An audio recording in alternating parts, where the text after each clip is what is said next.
Hi, I'm Dr. Webb. My background is I've been a doctor, but I've also been a nurse as well. And a long time ago, I used to work in the field of incontinence or urology.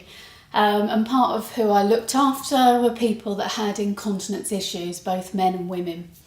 And I found working with females was brilliant and really interesting. And what I'd like to do today is talk a bit more about pelvic floor muscles and pelvic floor exercises.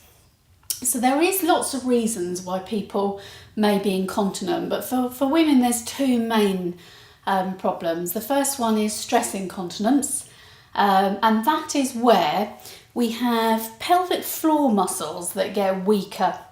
And the pelvic floor will travel from your bottom, around your vagina and around the tube that you wee through. And when we're nice and young and fit, all of those muscles are lovely and tight and fit like they are when you're young.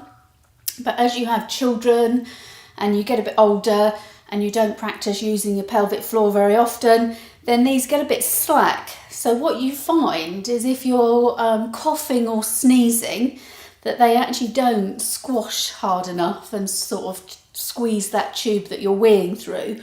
Or maybe when you're doing exercise, again, it isn't able to pull together and close that tube that you wee through. So people with stress incontinence tend to find that they have a problem when they're coughing or sneezing, which increases the abdominal pressure and pushes everything down, or when they're doing exercises.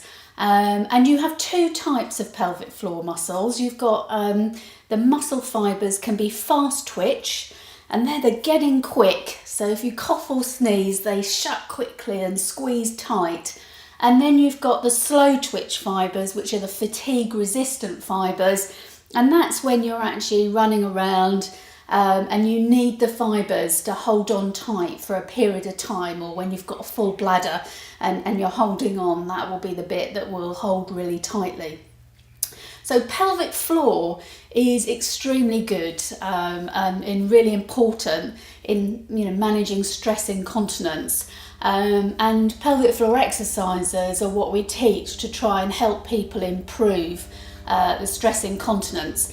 We can do surgery and do things like that, but we tend to leave that until later.